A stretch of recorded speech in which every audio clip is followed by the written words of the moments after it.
just clarify how long I've got to talk? Well, with questions till 8:30. An hour. Oh, perfect. Okay. Right. So I thought my brief was to talk about my polio trips to Pakistan. So that's what I've prepared, but I'm also happy to answer any questions on polio in the wider context. So does that work? Absolutely. Yeah. Okay, so I have got a PowerPoint presentation, but it's pictures, so you haven't got to read anything, but I'll flick that on in a minute. But just to give you a little bit of background on me, like Karen, I've been a nurse for probably about 40 years. We must be about the same, Karen. God. Yes. And so I trained in Medway Hospital in Kent, and after I worked there, I went over to Ireland for a while. Gosh, it's so far back now, I'm trying to remember what I did. I went to South Africa, and I did my intensive care training in South Africa, which was mind-blowing, and I was there for 5 years. Came back to the UK. I commissioned and ran an intensive care unit in Dover for about 9 years. And then after that, I went back to uni to do another degree in community health and child health, and qualified as a health visitor. I worked along the way, I got married somewhere along the line, had a couple of children, did my health visitor training, that was the order. And then I worked as a health visitor in Folkestone in Kent for 5 years, when we made the very spontaneous decision to emigrate to New Zealand. And we got here in November 2001. And I worked for a year or two at our local regional hospital in Hamilton in their intensive care unit, hated it. And I got a job working for the Immunisation Advisory Centre, which is based at Auckland University, and provides, basically our core function is to provide good quality evidence-based information to the general public so that parents make good positive decisions to vaccinate their children. And I've held various roles, done a lot of teaching within that role, which is where I met Karen. And then the last couple of years, I've just worked on a casual contract. So I tend to work for them now, probably just a few half days a month. And I either man the 0800 line, which provides technical support to health professionals, or I'm doing professional writing, which I've done all the way through my career with them. That's my professional life. My Rotary life, I joined Rotary because I was invited to the local Rotary Club to talk about influenza vaccines. And quite frankly, I knew nothing about Rotary at the time. But I was invited to join, or invited to come back. And when I went back, my husband and I both joined. He's a lawyer. And we then, I just got bitten by the Rotary bug, really. Because of my polio hat, I was very quickly asked to join our district foundation committee. And have been polio chair for as long as I can remember. So my current role in Rotary is still on the foundation committee. I'm still the polio chair. I coordinate the Georgia Rotary Scholarship Programme. I'm our scholarships chair for the district, but we don't tend to do a lot in that area. And my very biggest role at the moment is the Rotary Give Every Child a Future centenary project in the Pacific Islands, where we, over 3 years, will vaccinate 100,000 children in 9 Pacific islands against 3 diseases. And that is our Australia-New Zealand Rotary Centenary Project, which I'd love to come and talk to you about some other time. For today, I am going to talk to you about my 2 trips to Pakistan and explain to you how I got there. Just need to explain that for those of you that missed it, we lost internet at home and I've had to move to my mother's house. And my mother has dementia and is living on her own at the moment. She's extremely deaf and inclined to bang around a bit. So if I do have to just say to my mom to be a little bit quieter, please forgive the interruption. So I'm now going to, host has disabled attendee share screening. So you were right, Karen. So can that just be corrected so that I can share my screen? Niall, can... Just trying to get it up. He's looking, I can see. Okay, cool. Just trying to find you on the list of attendees. I'm here. There you are. More. Make co-host. Right, you're a co-host now. You're done. Okay, let's give it another go. Oh, that works. Good. So I'm just finding the right screen, and Ooh. we'll just... Oh, perfect. Are your family photos in that bunch as well, Michelle? Sorry? No, I'm just joking.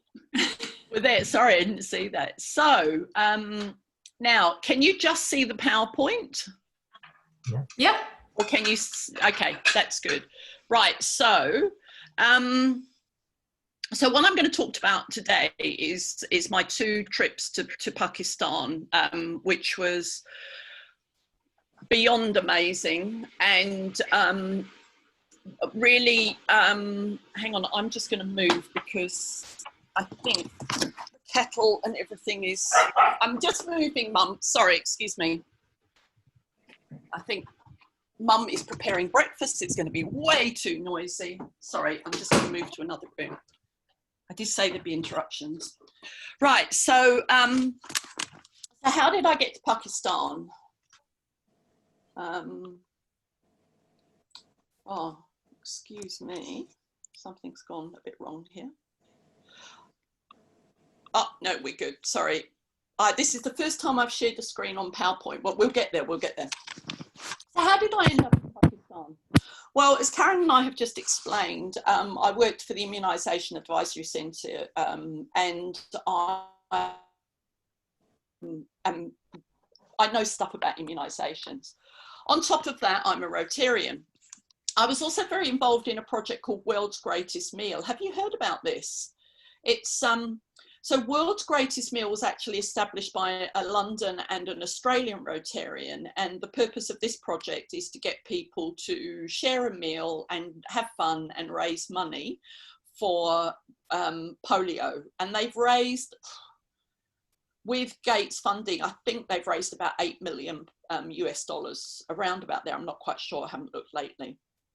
And so this is what I was involved in, but I'm also on Facebook.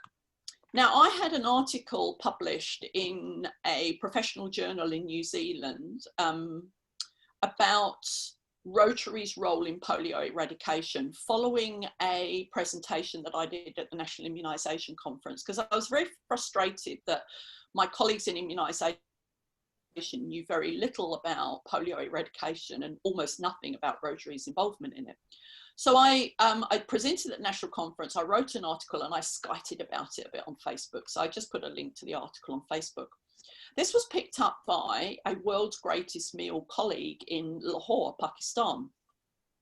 And he just sent me a Facebook message one day and said, would you like to come to Pakistan to present at a conference, at a Rotary polio conference on World Polio Day, which was in about 3 months' time. So I said to my husband, I've been invited to Pakistan. He said, are you going? And I went, yeah, of course I'm going. And so I went. I had a bit of funding from GSK, the pharmaceutical company that make a lot of the vaccines that are used globally, and would like to acknowledge their support of my visit. So what happened next? My computer is not moving my screen on. Okay. Oh, there you go. So a couple of months later, I arrived at 3 o'clock in the morning at Lahore Airport, and I was greeted by flowers and Rotarians. And the lady on my right is Khalid, and Carla, and she was my host. And the gentleman on her right is Khalid, who invited me back a few years later. So the first thing we did, the polio, in Lahore, they have 3 days of polio events over World Polio Day. But before then, Khalid wanted to take me up to a little town called Jung. Well, I say little, probably had a few million people living there. Poverty-stricken area. On the way up, we visited this school, and I was a bit confused. On the drive up, which was about a 4-hour dusty hot drive, we were told that we would be going to a school to give polio vaccines. So I had visions of queues of children coming into a room and me putting polio drops in their mouth. We had to be there at bang on 3 o'clock, and he was very insistent that we pull into the gates at 3 o'clock, and I thought this was a bit strange. We pulled into the gates at 3 o'clock, and there was so much activity going on. I thought that our visit was coinciding with somebody very famous. There was a red carpet that we drove up. There were rows of children with baskets of petals. There were TV crews there. And I'm looking around thinking, gosh, somebody very famous is here. It didn't take long for the penny to drop that I was that person, and all of this had been put on for me. So I'm now beginning to feel a little bit confused because I'm just a Rotarian from New Zealand. I was petals thrown at me, videoed, ushered around in a crowd of men into the principal's office, and then out to this room here where they were having an assembly. So I sat down listening to some speeches. I was told that I would be making a speech shortly, which nobody warned. I had no idea what was going on. And I'm looking around thinking, there's no children under 5 here, and you only give polio drops to children under 5. And then I made a speech, which I think is the next slide. And then I was interviewed by the TV channel, and they produced these 10 children maybe who were under 5, and they paraded them up onto the stage, and I gave them polio drops. Now I'm feeling a bit cross now because this is all looking like publicity stuff and not a lot of effective giving of polio drops, which is what I thought I was going to be doing. So I'd expected to vaccinate hundreds of children on this day. Anyway, we'll come back to that a bit later, and I'll just carry on progressing through my trip. So that evening, I did a presentation to the Rotary Club of Jung, and wherever you went, these big personalised posters seemed to appear with my name and welcome and whatever. So I did a presentation about our club and our district to this very male-dominated meeting. This is Carla, my host. This young lady here was an amazing young lady in her mid-20s who'd done an awful lot of work in disaster relief, was a paramedic, wasn't allowed to join this Rotary Club. And so she'd come along as my guest, although I'd never met her before, just to get her into the Rotary Club. And I've lost contact with her recently, but the last I heard, she still hadn't been able to join Rotary. They then took us to, the following day, we went to a school that the Rotary Club actually fully funds. And I'm going to come back to this school a bit later on. So this is a tiny rural town. And the children that attend this school are the children of garbage pickers. So their parents go around collecting stuff off rubbish tips to sell. This here is the headmaster of the school. This was the president of the local Rotary Club. This is the school.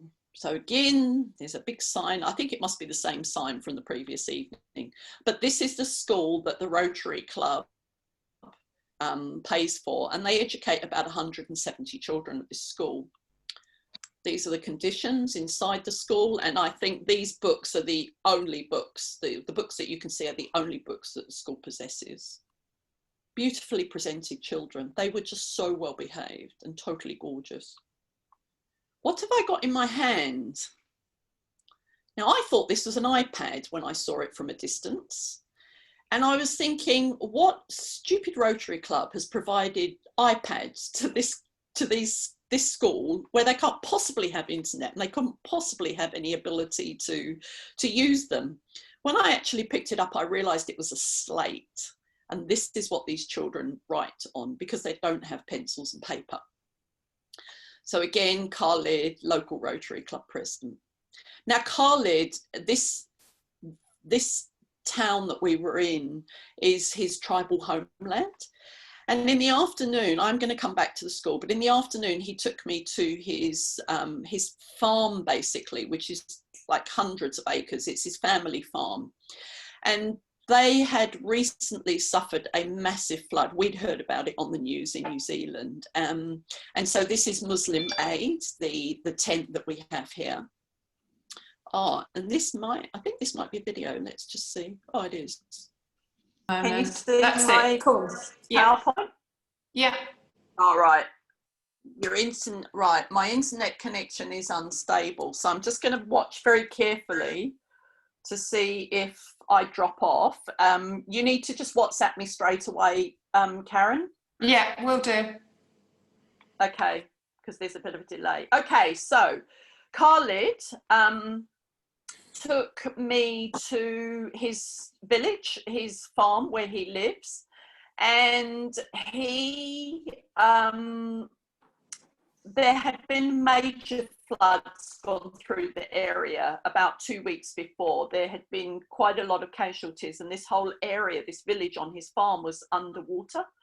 And so these are just some of the photos of the devastation and the replanting that they were doing there, and the building the mud bricks to make houses. Yeah, you can just see it was just a huge nightmare, and these people were starting from scratch. But they had not lost their sense of fun, and so we participated in some activities. They very proudly showed me the Singer sewing machine that they had, and were very excited that I could thread it up because it was the one my mother taught me to sew on. A little bit of dancing and partying and food. They were just amazing. And I went round taking photos, obviously thousands of those, and I would turn the camera around to show the children, and they were absolutely blown away. And wherever I walked, there were like 50 kids running around chasing after me, wanting their photos taken. We went back to Lahore, and in Lahore they had a march, which was the largest march that had ever taken place in Pakistan, and it was all around awareness raising around polio. This, I am in the purple on the right hand side. The gentleman in the yellow in the middle is Mansour, the district governor. I went to Pakistan alone, but when I got there, there were 4 Rotarians from Holland, and the lady in the blue was the district governor from their district in Holland. I didn't know there were going to be other Rotarians there, and apparently these 4 people had come, obviously very badly organised, because they thought they were coming for a national immunisation day, when they do mass immunisations, like they vaccinate 20-30 million children in a couple of days. And they do this across the country, and a lot of overseas Rotarians come and participate. And these Rotarians thought that's what they were coming to do. But there was no NID when they were there, so they were very disappointed. Now, this was the conference that I was asked to present at. You can see the district governors here are very excited by my presentation. I thought it was 3 days of conference, but it turned out it was just half a day of a conference. There were lots of politics going on. There was a conference in the morning and a seminar in the afternoon, both in Lahore. I think there was a lot of politics between who was running the show. But I did my presentation at this conference. And I met these amazing people. Now, the gentleman on the right is a singer, and he spends his time promoting polio vaccinations within Pakistan. He's obviously himself a survivor of polio. And this was my Rotary moment. I was born in 1959, about 3 years after polio vaccines were first became available. My parents were the first generation of parents who could raise their children without the fear of polio. And so my experiences, personal experiences of polio, were friends who had relatives older than us who had suffered from polio. Never in my life had I met somebody younger than me with polio. And going to Pakistan and not meeting one person, but many, many young adults in their 20s in wheelchairs and on crutches from polio, having worked in the field of polio eradication fundraising for many years, was my Rotary moment. I was shocked and I was horrified that in this day and age, 50 years after we've had polio vaccines, there are still young people and children getting polio. And as I say, it truly was my Rotary moment, the moment when the penny dropped and I realised why we did all this work. At lunchtime on this first day of celebrations, we got to meet the not Sindh, and I'm having a complete mental block on the province that we were in, but this gentleman on the right is the Minister for Finance, the Minister for Health for the province. So we got to meet with him and ask some questions, some quite challenging questions. He was very upfront. This is the World Health Organization offices in Lahore. We visited a Rotary medical centre, so this is fully funded by the Rotary Club of Lahore. They do a lot of vaccinations here. Now, the Dutch Rotarians, as I said, were not impressed that they were not doing polio vaccinations. So Khalid, my host, she keeps polio vaccines in her freezer at home. She drives, when she's driving around Lahore, if she sees a tent that's been put up on a piece of waste ground and there are children there, she goes home and gets polio vaccines and she goes back out there. She walks around and vaccinates everybody with that she can, all the under fives that she can see with polio vaccine. And so she sometimes goes out to this slum and she organised a supply of polio vaccines from the health department, and we went out to this very salubrious area and delivered polio vaccines. So you can see here they arrived in, and this is what Rotary funds a lot of. We don't actually pay for vaccines, but we fund a lot of the stuff around the vaccination program, and one of the things that we supply is thousands and thousands of these chili bins that we need to keep the polio vaccines in. So this was a guy from the health department who brought polio vaccines along for us. So I prepared them, and then we literally went tent to tent and delivered polio vaccines.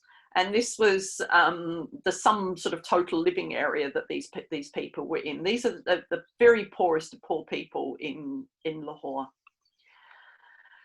It was interesting. We went into one tent and somebody had a sack, and there was some conversation going on about what was in this sack, and I sort of then said, "What's in the sack?" And he tipped this sack up and these snakes fell on the floor. Now, I am terrified of snakes. I cannot tell you how quickly we got out of that tent, but they use them for entertainment. They stand on street corners and passers-by, they show them the snakes, and this is how they make a bit of their money.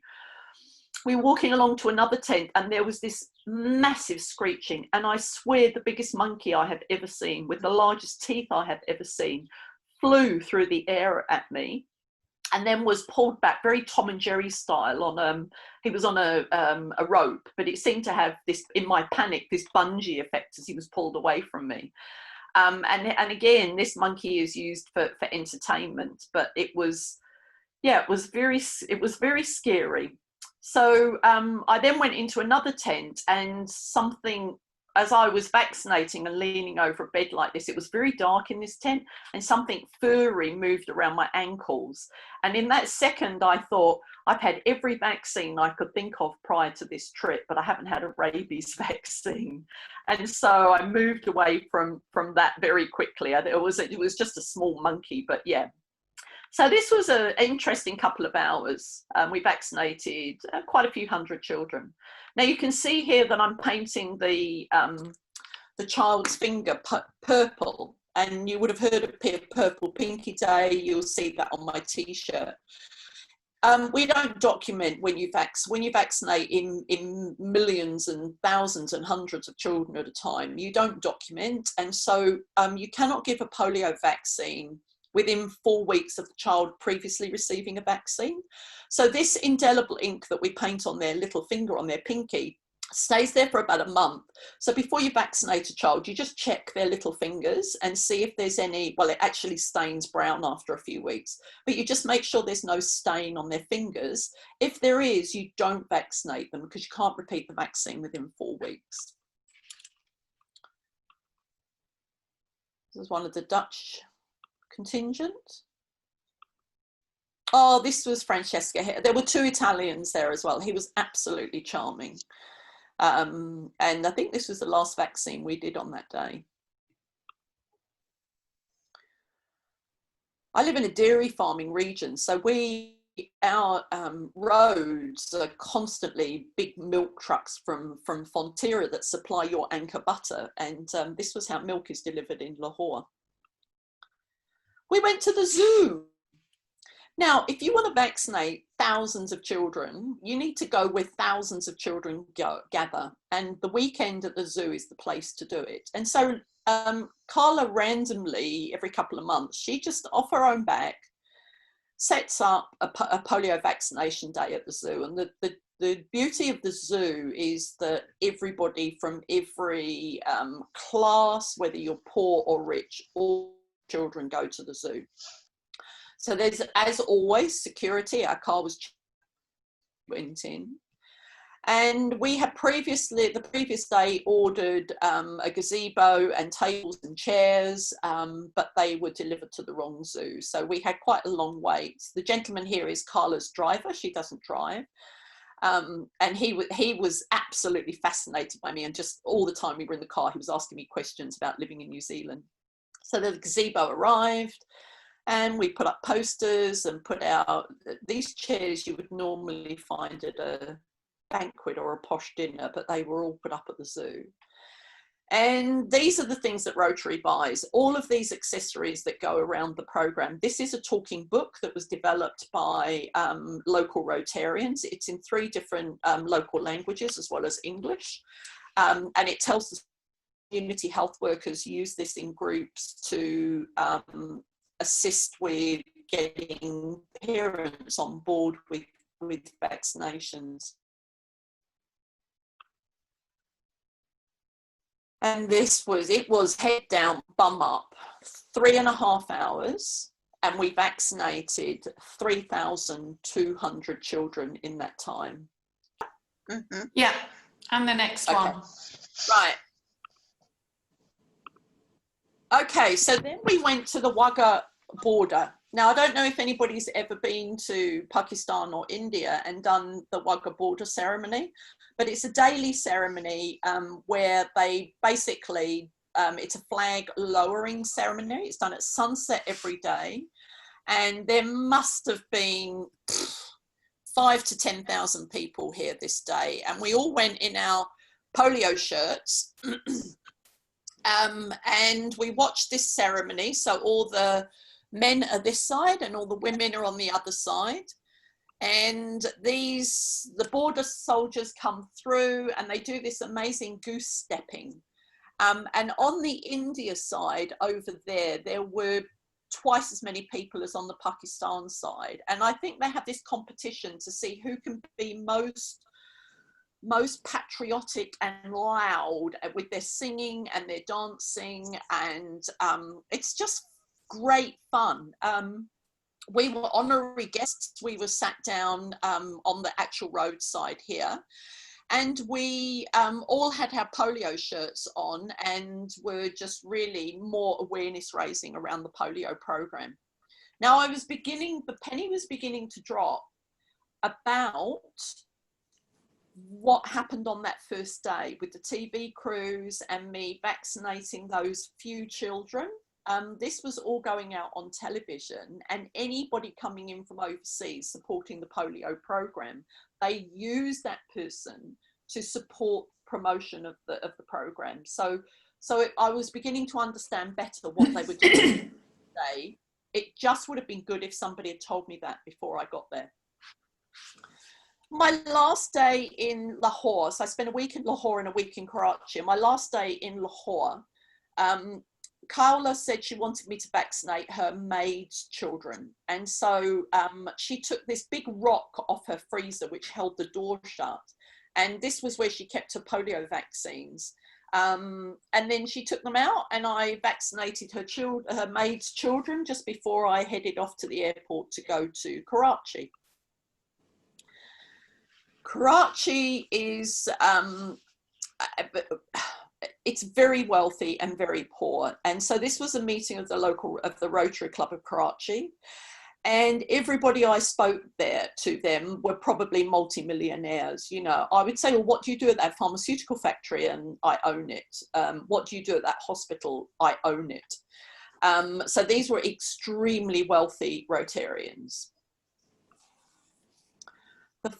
Now, when we were in Lahore, we never knew what was happening from one day to the next. Kaula would say to me, we've got to be here at 9:30. We'd get home at 1 in the morning, but nobody ever knew what was coming up next. When I went to Karachi, I went to the Polio Plus office. Alina gave me a program, which she emailed to me, and I knew what I was doing every day. It was a seriously jam-packed program. So this was a World Health Organization clinic where they deliver routine immunizations, including the polio vaccine. This family had come to have this new baby vaccinated. This was their office. And this is the logs where they keep, because they're not just giving polio, they're giving tetanus, diphtheria, whooping cough, all those other vaccines. They keep logs there. There were constant power outages, so they had to use their phone torch in order to find the vaccines. And from there we went to the UNICEF offices for a meeting there. The UNICEF representative to Pakistan had just changed, and I was lucky to be there for her briefing. So the Global Polio Eradication Initiative is made up of World Health Organization, UNICEF, Rotary, CDC, and so all of those organisations were represented at this meeting, and the UNICEF representative, who was actually from Christchurch in New Zealand, and I've kept in contact with her since, she was having a briefing, so I really got to hear what the problems were and the issues. It was extremely informative, and I was very privileged to be there. This is Alina, and this is the Polio Plus office in Karachi. Alina and I keep in regular contact now. This was just a poster that I saw as I was driving around Lifebuoy, which was soap when I was a child. It still is soap in there. And this was an amazing fact. 1.7 million children do not reach the age of 5 in Pakistan. 1.7, that's almost half the population of New Zealand. Very scary fact. We went to Kant Station, the railway station. Now, in 2012 to 14, the Taliban took control of the northern provinces of the country, and they completely banned all polio vaccines. And so this is why numbers that were dropping in Pakistan, then when they were in 2 digits the year before I arrived, they were 314 in this year, cases in Pakistan. And so the government mounted an insurgency against the Taliban and were bombing the country, and a lot of people were moving out of the north of the country. And so the World Health Organization set up vaccination points on the 2 main passes through the mountains. So the idea was that they would displace all these people back into the government-controlled areas of Pakistan, and they would vaccinate them all as they came through, because they'd had no vaccines for 2 years. The problem was that the people did not come through these 2 channels. They trickled over various passes across the mountains. And so a lot of them ended up in Pakistan, in the main government-controlled Pakistan, unvaccinated. And that's why we had this huge surge in numbers of polio figures. So they tend to they move around by train. And so the major train stations have 24/7 polio vaccination posts there. So this is right by the entrance to the station. Anybody leaving, children are nabbed and vaccinated. So I participated in this. This was the train station. Then they took me onto the train. Now I thought going to Pakistan, I was expecting hot, dirty and smelly. Hot it certainly was, dirty it certainly was, but I was never overwhelmed by terrible smells until I got on this train, and it was gagging, it was uriniferous, and it was hot, and I could not wait to get off this train. I also didn't expect to be doing vaccinations this day, or else I wouldn't have been wearing white pants. But they just walked through the train. I was terrified the train was going to move. But we walked through the train and just vaccinated under 5s on the train, marking their fingers. And then we went one way through the train, and then we carried on vaccinating through the platform going down. All the rubbish is just pushed into piles. So this is just on street corners. This is what you see. Now, on the Monday, I was asked if I could please do, would I be willing to do a presentation at one of the universities in Karachi on the Wednesday evening? So I said, yeah, what do you want me to talk about? So we came to we discussed it and came to the decision that I would talk about the 2 different types of polio vaccines, the injected and the oral, which is one is live and one is not. And so I did a presentation on polio vaccines at the University of Greenwich in Karachi. I had started to get sick at this point, and I'd been in bed all day and dragged myself off for this presentation, and my sickness actually interfered with the next couple of days. I didn't realise they were actually videoing the presentation, and this presentation is now, I'm told, used to educate healthcare workers who are going to be involved in the polio vaccination program, which is quite a nice thing to think of. On my next couple of days, a lot of the activities had to be curtailed, but this was the dinner on the last night, and it was all of the previous district governors from this area, some of which had driven for about 13 hours to come to this dinner that was held at the yacht club. And I took this photo and then was told very quickly that you're not allowed to have cameras or phones in the yacht club. And so I quickly put it away. So this is quite a rare photo because there aren't many photos taken inside the Royal Yacht Club at Karachi. And then I was presented by the Health Minister for Sindh with a certificate of appreciation. Now, Khalid, who was in that first photo when I first arrived in Karachi at the airport, he kept saying to me, you've just done polio stuff in the week that you've been in Lahore, and we have beautiful things for you to see, and you've seen none of them. Please come back. And so we made a plan that I would go back in October 2017. And he said, bring your family. So one of my daughters, Alice, came, and my husband was due to come as well. However, Eric's father, we were going to go to Pakistan and then go to the UK because Eric's father was terminally ill. And on our way to Doha airport, we landed to find out that his father had had a stroke. And so Eric continued straight through to London, and Alice and I went to Pakistan, and we joined them later. So it ended up just being Alice and I in Pakistan.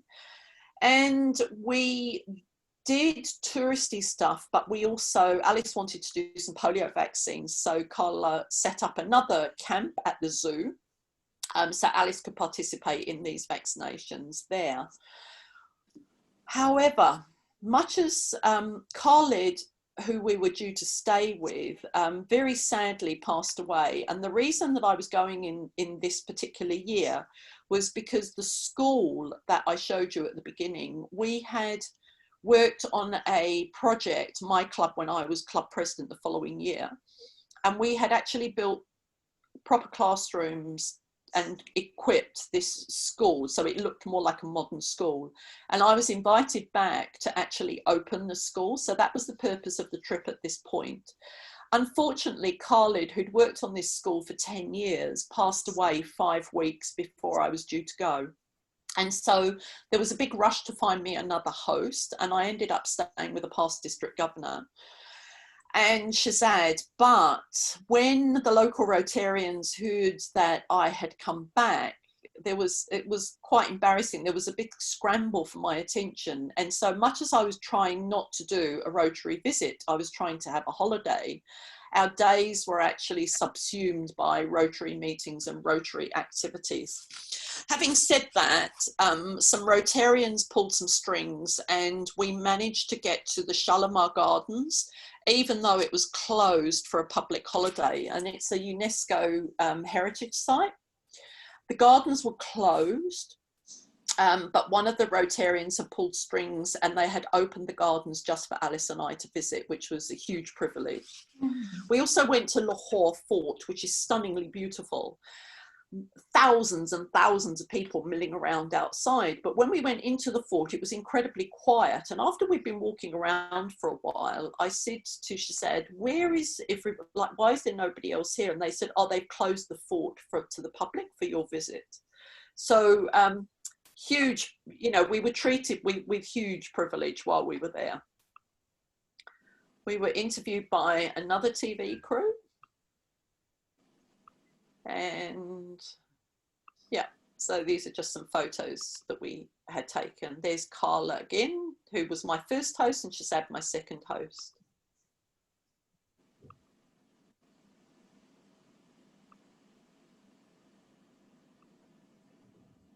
And I think that's coming close to the end of my prison. Oh no, just one more thing. This was the school that I showed you at the beginning. Remember the iPad that wasn't? And this was what that school looks like now. So we've built proper classrooms, we've kitted it out. Our local Interact Club here in Matamata, one of their project for that year was to collect books for primary school aged children for distribution to the Pacific Islands. But Alice and I filled as much of our luggage as we possibly could with books. We delivered books and we delivered some school supplies to them. So these were some of the books that we gave out while we were there. And we put that classroom that you just saw is now a computer laboratory. So we went for a whole day of celebrations to open this school, which was been named for Khalid, and he's got a plaque up on the wall because he was so instrumental, and it was just very sad that he didn't get to be there for the opening ceremony. This is just off the website I took off last night, just to see where we are with the polio figures globally. Year to date in 2018, start that again. Year to date in 2019, Afghanistan had 18 cases. Year to date this year, they've got 53. Last year, Pakistan had 76 and 79. The previous year, their figures were only about 12 at this point in time. So there's been a huge decline in the effectiveness of the polio vaccination programs. And I think that's predominantly because of the change of government in Pakistan. It happened the last time they had a change of government, and it just seems to be taking a while for them to recover. Kia kaha, kia mea, kia mana wanui. Māori, for be strong, be brave, be steadfast. And this was what I put on all of my presentations in Pakistan, that I did in Pakistan, because, you know, we think that we do a lot of work for polio, but you need to talk to these Rotarians out there. These people eat, sleep and breathe polio eradication. Every meeting they're talking about where they're going to vaccinate, what they can do to improve the program. It's just 24/7 for them. And I guess this was my message for them. It's as I say, a traditional Maori saying. But be strong, be brave, be steadfast, because we will get on top of this and we will eradicate polio. Any questions? Oh, Michelle, that was fantastic. Thank you so much. So if you want to unshare your screen, if anybody has any questions for Michelle.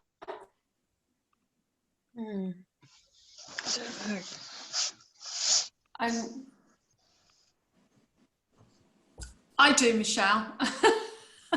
I'll kick it off. I just wondered, The photos that you were showing, all the children and the parents seemed really open to having. Did you encounter much resistance for the little kiddies having the immunisation? A little, but a little, just occasional, but I think it's much worse now, because one of the other things that has happened in Pakistan is the anti-immunisation movement has been very active, particularly on social media.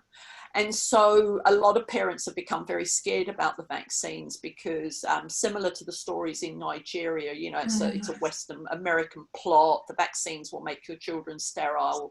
They're poisonous, etc., etc.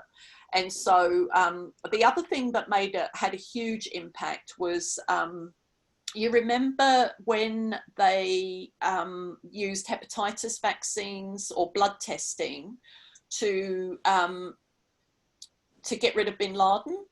And so what they did was they went in, they said they were doing a hepatitis vaccine program, and they had to blood test the family to make sure that they didn't have virus before they vaccinated. And they used that blood test to DNA sequence and find out where bin Laden's family were, and then they bombed them. And this was in Pakistan, and it decimated confidence in all their vaccination programs. So all of these factors, it wasn't the Rotarians have been very angry about that, and I was challenged about this CIA plot while I was there, and how are they supposed to deal with it. But there were, you know, when we were at the zoo, we would just say polio. They know that word. They don't speak English for the poorer people.